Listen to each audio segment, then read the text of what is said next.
God only knows what you've been through. God only knows what they say about you. God only knows how it's killing you. But there's a kind of love that God only knows. God only knows what you've been through. God only knows what they say about you. But God only knows the real you. There's a kind of love that God only knows.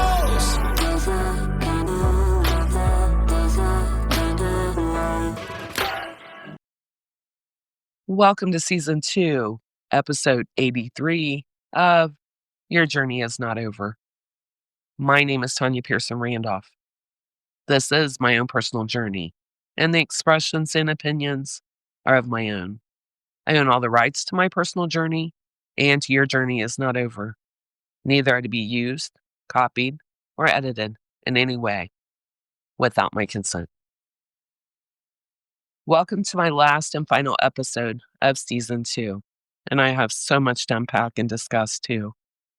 My grandma always said, ignorance is bliss. I asked her one time, what did that really mean? She told me the bliss means that you never stop learning. And as I've said many times on many episodes, I truly don't think we ever stop learning, experiencing. I think it's everlasting, even on to heaven. They say life is school, and yes, truly it is, every second, every minute, with experiences, good and bad. It brings knowledge, it brings wisdom, it brings awareness. So I want to start out with apologizing to my local justice system in Muncie, Indiana. Since my last episode, which I was still in a state of fear, and as we know, fear can bring about so many emotions and reactions, and being fearful as a mother and a grandmother, helpless even, can definitely bring out anger, hurt, pain, guilt. As all parents feel when our children are rendered helpless, scared, and feeling like there's no way out. I was petrified, helpless, and scared, again as a mother and a grandmother. And yes, speaking out about something, I truly have had no experience, no knowledge, never experienced anything in the justice system. I don't, nor have ever watched any shows on judges, court systems, or how the justice system is set up, designed, how it operates. I'm in complete ignorance. Only time I personally ever did have experience was a divorce. Our attorney did the talking. We were both led by attorneys that, of course, knew the language. And there was no one in the courtroom but us two, our attorneys, the judge, and a court reporter. The most I've ever been exposed. Before that, all I knew was a TV show when I was younger called Perry Mason. And truthfully, I can remember it being a long hour when that show was on. Again, complete ignorance to a world I know nothing about. But I am human with human emotions, human responses. Again, as a mother and a grandmother. And I'm sure those emotions were intensified, along with so much fear. Fear for our children renders us as parents helpless.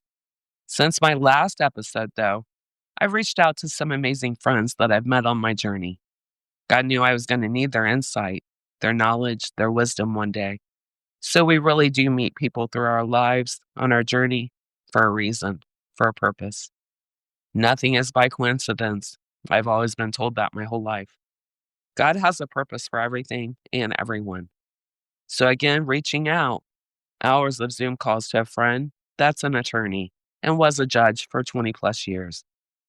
I desperately needed someone to educate me, tell me how the justice system works, how it operates, break it down in lingo where I could understand everything, not legal terms that are foreign to me. As I've said in many, many episodes in the past 2 seasons, as I learn, I share in the hopes that no matter what I have went through and am currently going through, whether it be my traumas, my experiences, my pain, my losses, mental illness that I was born and subjected to, my anxiety, my depression, my agoraphobia, my sexual traumas, and even my dark night of the soul, which, by the way, to the rest of the world could be seen as a complete mental breakdown or what is classified as a nervous breakdown. If by me sharing and being open and honest and talking openly about topics that others won't dare discuss, for fear of all that I've listed, again, for fear of seeming weak or embarrassed or shameful. Again, my hopes and prayers are that by me sharing, that it in fact sends the message out that we are all human. Again, with human responses, human emotions, human reactions, and we all store, we deal with, we compartmentalize in our own ways we learn beginning in early childhood. What might severely affect one person just might not affect the next person the exact same way. What might seem small to one person could be a complete disaster to another. We are all made different with our traumas and with our depression, anxiety, mental illness. Things could lead to tragedy real fast, as in my most recent tragedy with my oldest daughter. Again, so much to unpack and discuss on my final episode of season 2. First, the justice system. Again, no experience. Divorce hearings is all that I know. Completely uneducated. So again, I am sorry to my local justice system for speaking out of complete fear and ignorance. Now having a better understanding of how, as we hear so much, things fall through the cracks. Again, my friend who is educated, lived, breathed, worked the justice system close to 40 years, explained to me.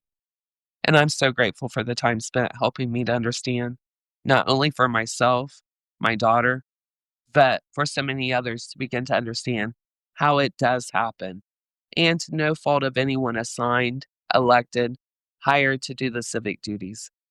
As it was explained to me, and again, his concept and his way of helping me to understand.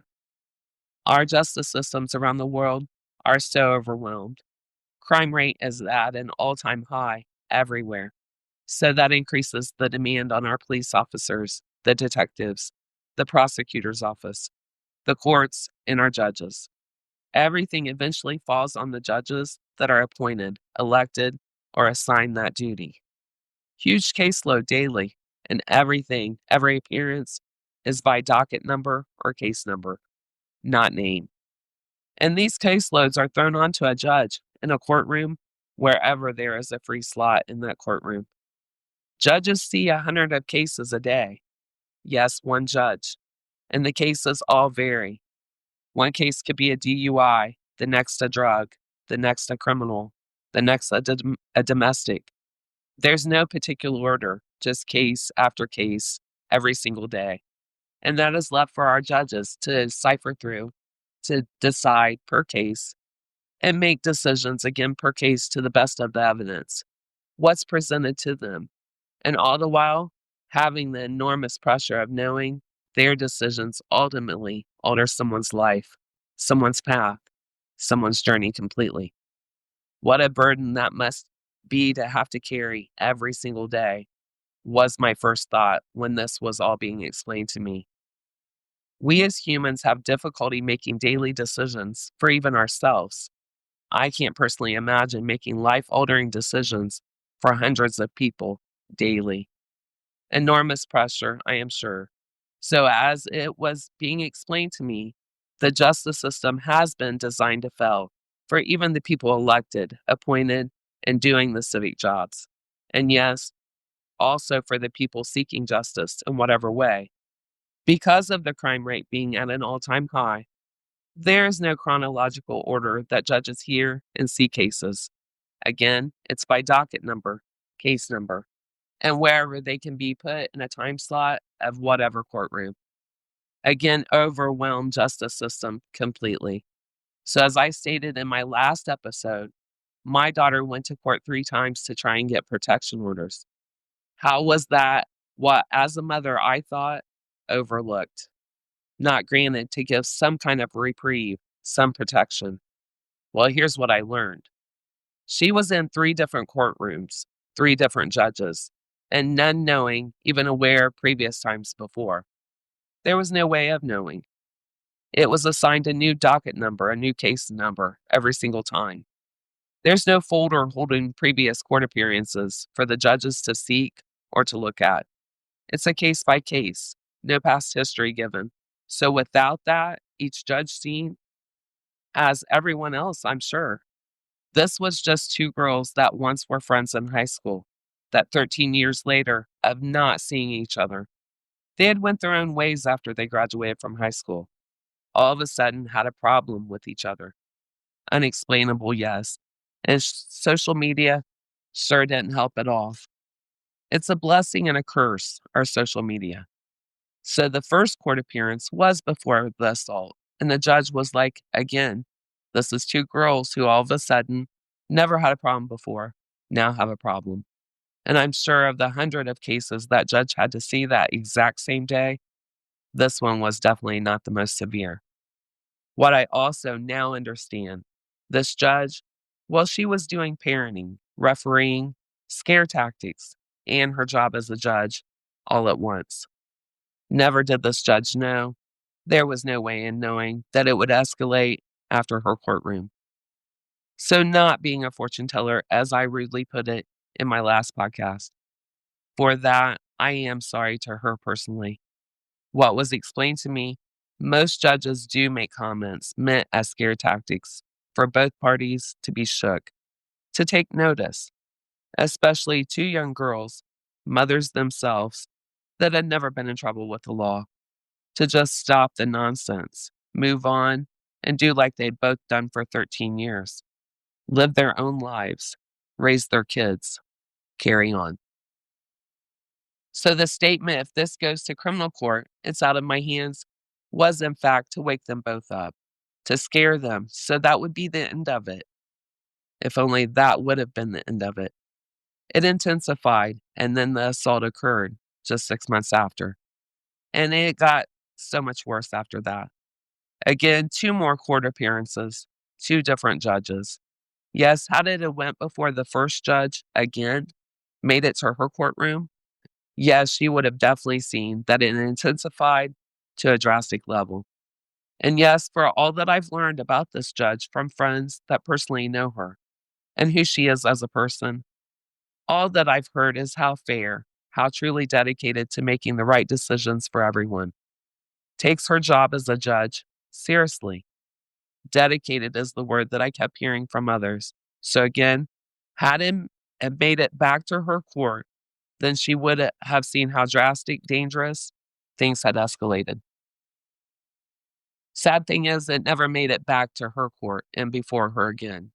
And yes, as not only with my daughter, but with so many thousands of people around the world, that is how so many times we hear it fell through the cracks. To no one's fault. It's how our justice system is designed, set up, and sadly, a lot does fall through the cracks. And it defeats even the ones trying to cipher through, to decide, to make decisions, and to help maintain and keep the peace for all of our communities. It's a flawed system for all. And with the caseloads every day, more piling up every day. So there's no time, no energy to even have time to fix the cracks in the system. With better understanding, more education to a world that I've never been subjected to until now with my daughter, I do again want to issue a public apology to my local justice system and to the judge herself. I am truly sorry to every single one.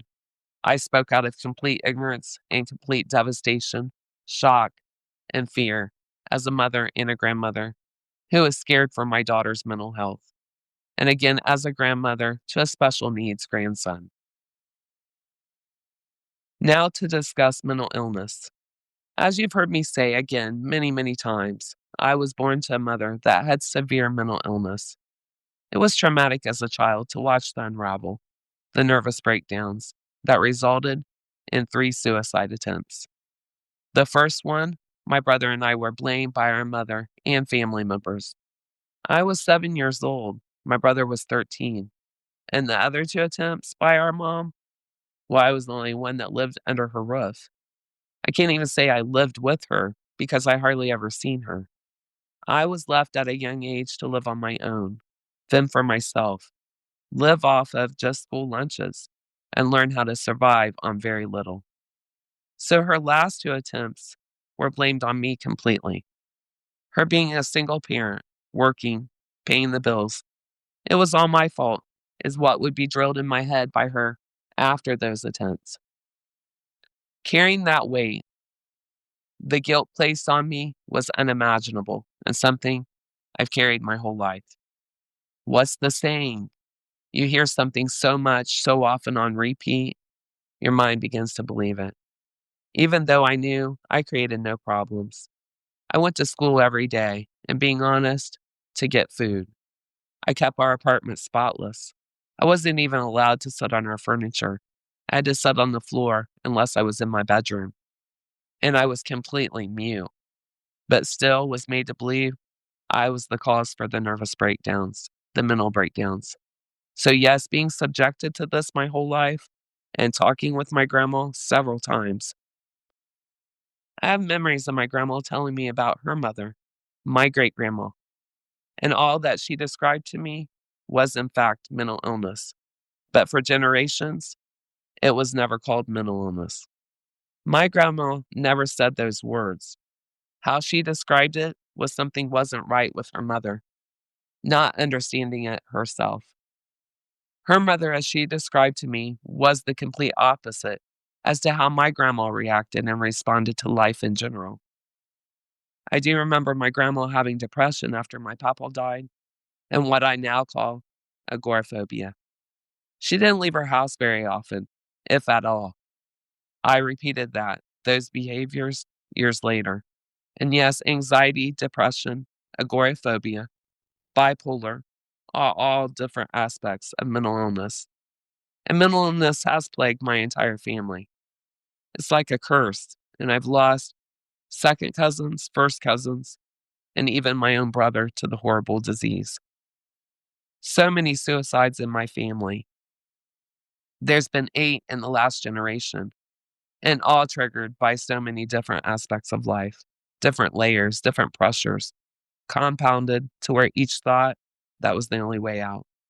It's heartbreaking, such tragedies that not just in my own family, but mental illness, depression, anxiety, bipolar, and sadly, some do lead to suicide. It affects millions of people around the world every single day. We have so many triggers that can cause horrible ripple effects, tragic effects. Again, I never stop. We can never stop learning, growing, and trying to change the outcome. As in my daughter's case, I began to learn, self reflect as a parent in the cycles I sadly, without ever knowing, trying hard not to repeat, and I still did. I repeated cycles, generational cycles of trauma, dysfunction, unhealthy choices, and in turn, it has affected my children more than I ever realized. And as I read somewhere last week, and these two things stuck with me. Where there is anger, there's always pain underneath. And also this one, the fragility of life and the hidden struggles that may have led to this tragic outcome. In the end, the darkest stories remain untold until it's too late. Both are so very true. As far as my daughter and her mental health, I have learned so much more that I, of course, as a parent, wish I knew before this horrible tragedy even occurred. Has always been very self sufficient. She moved out of my house when she was 20 years old, and she's now 35 years old. Yes, I have through the years helped with my grandson for her to be able to work 2 jobs and to go to college. And it always gave me precious time and memories with my grandson. I helped both of my daughters with childcare. Of course, trying to buy food, diapers, clothes for their grandkids, basics, helping with car repairs, plumbing issues, etc. Doing what I could do, what I could afford to just help out. Now finding out that my daughter was behind on all of her bills. All utilities were up for disconnect for December 12th. She's behind on her house payments 6 months, behind on car payments. Everything had fallen so far behind, and I had no idea. She had never said. October, I helped with a huge plumbing issue. I paid for the repair. I got 2 new tires for her car. I bought tie rods and paid to have them put on her car. And I gave her extra money for her birthday for groceries. Just trying to help out with what I could, trying to ease the pressure on my daughter, a single mom with the weight of the world on her and a mother to a special needs child. I knew there was pressure, everyday life with bills, groceries, gas, working. Society brings enormous pressures, and then anything that brings extra stress, extra pressure, extra fear can compound a person. I'm sure my daughter not knowing, not being educated on what to do financially. There's always loopholes, quick fixes to everyone, such as refinancing her home. That could have dug her out, pressed a restart for her to catch up. Again, restart, but I know she didn't know that. And there's always a way out. God makes a way, always. I now felt helpless as her mother. Had I have known the enormity of the amount of pressure, the feeling like she had no way out, trapped, like she was losing everything she had worked so hard for her and her autistic son. Their home, their safety, the stability she had always provided for him. I would have sprang into action and worked to educate her, get her caught up, back on track, educated her on how to not feel defeated, but to find resolutions. Again, a refinance of her home, a second mortgage, anything to catch up, to pay off, and find an even ground financially. The weight of all that, along with her bipolar, her anxiety, and her depression that she was already suffering from and on medication for, well, it intensified to a very tragic outcome for all involved. Heartbreaking for all. Walking through her home, I looked in the fridge. She had food for my grandson. The dishes showed me that she had cooked for him recently. Christmas tree up in the living room, and there was 3 little presents for my grandson, all under the tree. Heartbreaking to know how far behind on bills, how deep she was, barely swimming financially, as she still had bought my grandson Christmas presents, most likely from the Dollar Tree. But the thought is what counts. And as a mother, even though defeated in every aspect of her life, she was still going to try and provide him some kind of Christmas from her. That's a mother's love, real love. My daughter has always been a very kind, patient, loving mother and always put his wants and needs first. She's always been on top of his health, never missed a doctor's appointment, a dentist appointment.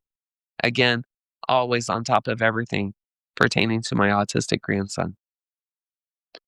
A good mother with some mental health issues. As I have stated before, we never really reflect back on our own parenting and how we ourselves affected our own children. Passed down cycles, repeated cycles, until tragedy strikes. No truer words I've ever spoken. Now reflecting, I understand how trauma was passed down to my very own children. Even though I thought I knew as a parent what not to do, I didn't. I wasn't aware nor educated, did parenting all on survival mode, running myself on trauma based responses, repeating cycles, dysfunction. And yes, I feel like I failed my children. We as parents want so much more for our kids. We want to protect and shield them from our horrible childhoods, from traumas, from dysfunction, only to realize that we, in fact, repeated so many cycles. I, as a mother, do feel like I failed both of my daughters, and I failed my oldest daughter by not being more aware, more present to see the red flags of her mentally buckling under all the pressures that came her way and engulfed her life. As a mother, it is a cross I will have to carry and bear the rest of my time on this earth. And it will be the very first thing I ask forgiveness for when that day comes, when I stand before our Father on my judgment day. Also, I pray my children can forgive me of the lack of, the ignorance, uneducated, and repeating cycles. We as parents hope we can do better, be better than what we had. And again, as humans, we ourselves fall short.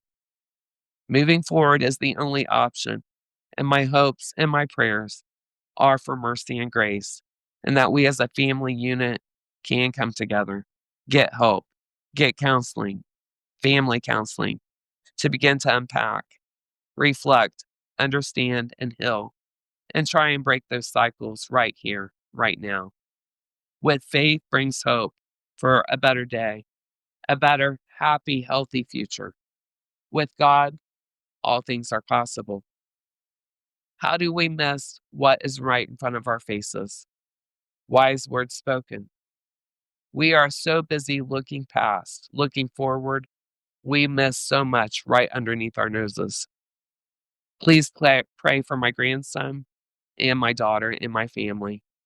What's broken can always be repaired. Never quite the same, but hopefully with education, with counseling, with awareness, we can begin to build a happy, healthy structure, a family structure. Thank you to everyone that has tuned in, that has followed me, that has listened to me these past 2 seasons. I pray that whatever I've shared has helped someone, anyone.